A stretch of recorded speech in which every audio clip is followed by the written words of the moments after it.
You know, lately I've been having this impulse to, actually I have no idea where I was going with this, but you get the reference, right? Bart Allen, impulse, ending in this episode. Yeah, you get it, or maybe you don't. I'm sorry about that. But anyways, guys, sorry about that cringy intro, but today we are talking about The Flash Season 7, Episode 16. Guess what I just realized? There's only 2 episodes left of this season, which I suppose a good thing and a bad thing at the same time. The bad part of it, which is kind of obvious, is that we literally just started this Godspeed storyline, and now it's already almost over. Like, this is a storyline that's it's been built up since, I think, Godspeed first appeared in Season 5, and then this whole Godspeed clone thing was set up in Season 6, and now we're finally getting the conclusion of that story, but it's only going to be like a 3 or 4 episode story thing. So that is kind of sad, but at the same time, that means we're not going to be getting filler here, and they'll just get kind of straight to the point. And we had a great episode here with episode 16, and it was really fun, and I'm really excited for next week's episode. Again, this is probably like the best episode of the season, although to be fair, it's not really that huge of a comparison compared to what we've gotten in season 7 so far. But yeah, this was just a great episode. And of course, this is called an episode review and breakdown for a reason, so we're going to be breaking it down in depth with spoilers. So guys, if you haven't seen this episode yet, then probably don't recommend watching this video, of course, until after you've seen the episode, because we're going full on spoilers in 3, 2, 1. So, ladies and gentlemen, this episode starts off with Barry having yet another dream, just like he had at the beginning of last episode, where all of a sudden Nora shows up, and this time she mentions something about their family in the future being in danger, and Barry has to do something to save them or something like that, and it's super confusing, and Barry's like, oh my god, what's going on? What's wrong with Nora? Is Iris okay? And all that stuff, and he's just going all crazy in his mind here, especially because he also has to deal with this crazy speedster war, with this Godspeed War of Godspeeds versus Godspeeds, and we have no idea what their goal is, what they're trying to do, why they're fighting each other, but we do now have a plan, and at least a little help to try and take down these Godspeeds, as John Diggle has arrived in Central City. Of course, this is part of the kind of mini crossover that Diggle is doing this year.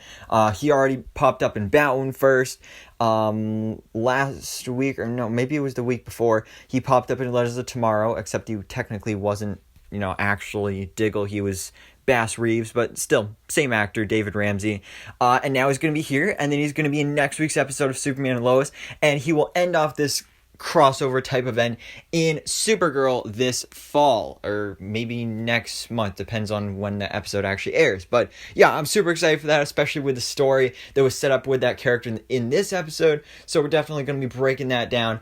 But he has arrived in Central City with actually a device created by Cisco, because of course Cisco, he now works at the DEO, and that's great for him, super proud of him. He's all grown up now, and this device will actually allow you to freeze anything or anyone in time. So of course they're going to go ahead and use this to try and trap one of the Godspeeds, and hopefully they can communicate with it and figure out what their goal is. What are they trying to do, and why are they doing everything that they're doing? But we also see here that once again Diggle is getting a little head pain. He's getting some headaches here, but like a little more extreme than just a headache. And this was something that was set up in the episode where he appeared in Batwoman, where he was having some head pain there, and that was the reason he was in Gotham, was to go have an appointment with like the doctor in Gotham or whatever. So we're going to talk about that more later, but it's definitely really interesting. I'm really excited for it. So we get to see Diggle return as Spartan with his cool green suit, of course foreshadowing possibly his future with the color green. So we get a team up between Spartan and the Flash, where they do actually trap one of the Godspeed clones, and they're able to take him to the Star Labs, where they actually interrogate this Godspeed and basically get some answers to their questions. Because first of all, turns out these Godspeeds actually can talk. They just, for some reason, chose to do some kind of weird screech before. So they can actually talk, and this is where we get the answers. Like, first of all, they need the Flash's speed to survive.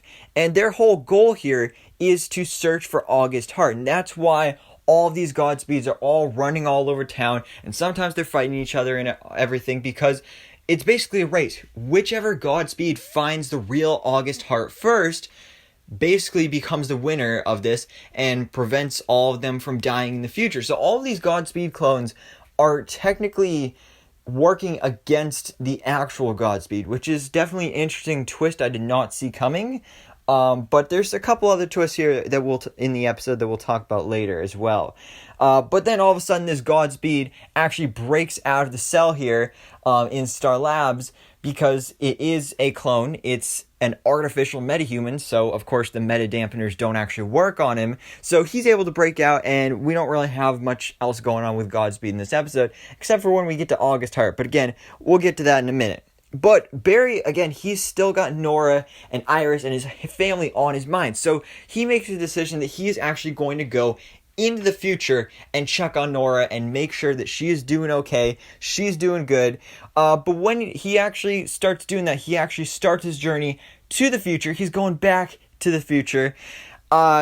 He runs across a bunch of Godspeeds, which was kind of a stupid moment that I didn't really like, because it was like, all right, so Flash is just running through the Speed Force, and all of a sudden you just see a line of Godspeeds. I was like, he clearly saw them. Like, how would he not see the Godspeeds standing right there? Like, and he just keeps running right towards them. Like, why would you not, get out of the way when they're throwing lightning at you? But for some reason, he doesn't do that.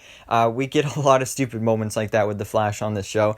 But when this happens, he actually gets knocked out of the Speed Force, and he actually meets up with Dion, which was really surprising. Also kind of concerned me a bit at first, because I was like, oh, great, they're bringing back the Forces. Probably the worst thing they've ever done on this show. But then it's revealed that Dion actually has Iris, and it was kind of confusing, but like something's wrong with her, like maybe Godspeed's after her. I wasn't completely clear on this, but basically Dion is protecting her, because as far as we're aware, she is pregnant, but at the same time we don't know for sure, but it's something along those lines. And basically she's just going to be sticking around with Dion, just maybe even for the rest of the season, so it's going to be some nice mother and son time, because they're still going with that whole family thing here. He literally called her mom in this episode, and this is interesting because it makes me think that maybe Iris won't even be in these last 2 episodes of the season, which is really interesting. I think I saw something that somebody said that Candice Patton, who plays Iris, was actually filming a movie at this time or something like that, so that could explain why she wasn't in last episode at all either. There's also the possibility that those controversial tweets that she made have finally gotten to her, so who knows what's going on there. But I don't think I think this was maybe actually her last appearance in The Flash Season 7, which honestly I know a lot of people are actually kind of happy about.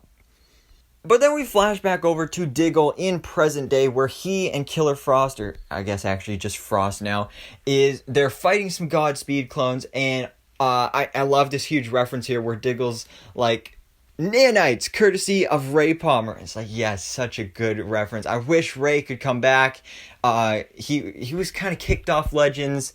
I really miss him on that show. And really, even if they could bring him back for like the Flash or really anything, bring him back. Bring back Brandon Routh.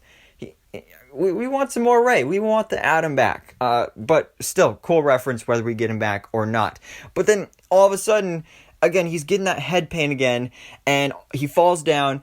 And this pain, the question is, what is this head pain, and how does it connect to that green glowing box that he got in the Arrow series finale? Well, the big theory, of course, is that is a Green Lantern ring. He's going to become John Stewart Green Lantern, and I think that this head pain is maybe because he's actually refused this power. He's refused this Green Lantern ring, and because of that, the Guardians, who are, of course, basically the spiritual leaders of the Green Lantern Corps, are basically messing with his head and just trying to get him to take up that ring and take up the mantle of the Green Lantern, which is really cool, and I'm really excited to see when and if he actually does become Green Lantern, because it is so cool. There's so much being set up here, and I'm so excited for it.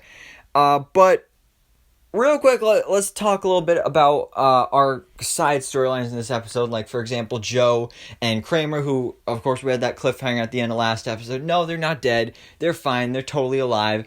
And they actually find this guy that they were looking for that ended up killing Kramer's whole squad. Turns out he's immortal. And that's pretty much it. I don't really care about the Kramer. I don't really care about this storyline, but yeah, there's that. And then speaking of storylines I don't really care for, Allegra and Esperanza dies, and honestly, like, I hate to be that guy, but I'm kind of glad she died, because now that she's dead, that means that storyline's over. So now Allegra can go back to just being a background character. And I honestly don't like her as a background character either, but I mean, at least it's less screen time, because she is just not a good character. But yeah, Esperanza's dead, so yeah, there's that. But Diggle and Team Flash actually end up finding the real August Heart, but unfortunately, he remembers nothing until Caitlin does her doctor magic and is able to cure him and bring his memories back to him and all that good stuff, so that is fantastic. But the only not fantastic part about this is that I have a feeling, seeing as how things have gone so far in The Flash Season 7, that they're going to redeem him. They're going to make this August Heart guy a hero and make sure that he doesn't become a villain, basically take away his villainy before he ever even becomes Godspeed. I just hate that. They did the same thing with Abracadabra at the beginning of the season. They did the same thing with every single one of the forces, and it just... Can we not have an actual villain for once? Like, Godspeed is supposed to be one of the Flash's most formidable enemies, and then it seems like they're just going to redeem him. It's just kind of stupid.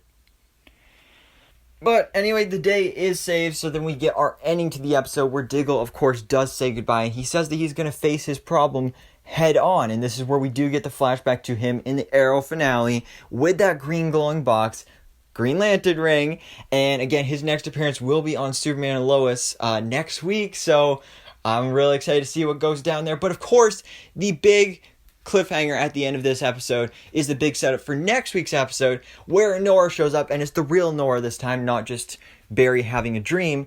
And at first, Barry's worried, like, oh my god, is Iris okay? And Nora's like, yeah, of course she's okay. I'm proof enough that she's okay. Actually, both of us are proof. And he's like, wait, both? And this is where we get the reveal that Barry and Iris do not just have one kid, they actually have two. And Jordan Fisher shows up as Bart Allen, aka Impulse. Throwing back to that cringy intro at the beginning of this video, you know, the Impulse thing. But yeah, again, this is something we knew was going to happen, and but it's still so cool. Plus, I think the very little that we saw of Jordan Fisher in this role at the end of this episode was so good, because when he was first cast, I thought it was cool, because I remember watching him on Disney Channel and all that stuff, but then I started to realize, wait, but Bart is supposed to be like a teenager, like a really young kid. And now he's all of a sudden, like, in his late 20s. So I didn't know how they were going to handle it. But he acts like a kid. So I think they've done it pretty well. Plus, again, his suit looks great. And this is just setting up for next week's episode, which is going to be an absolute banger. Because, of course, this is the 150th episode of The Flash. And some big stuff is coming. Of course, it is going to be... part 1 to this 2-part season finale for The Flash Season 7, and we're basically going to be getting this giant epic battle of The Flash, Nora, aka XS, Bart, aka Impulse, and Jay Garrick, aka The Flash, taking on this Godspeed War, this Godspeed clone army, and it's just going to be so cool. We've heard about this months ago. I've made videos on it before. But now actually seeing it happen is just game-changing. It just looks so cool. This is probably going to be... I don't know if it'll be one of the best episodes of the series, but it'll definitely be the best of the season. But again, there's not really much competition there. But anyways, guys, again, I'm super excited for next week's episode of The Flash, the 150th episode of the series. Super excited for it. But guys, let me know down in the comments below, what do you think about tonight's episode, or last night's episode by the time you're seeing this video? You know what I mean. And of course, all your theories for next week's episode in this 2-part season finale for The Flash Season 7. But guys, thanks so much for watching. Please drop a like if you enjoyed this video, and hit the subscribe button so I can keep up to date on everything that goes on in the DC life.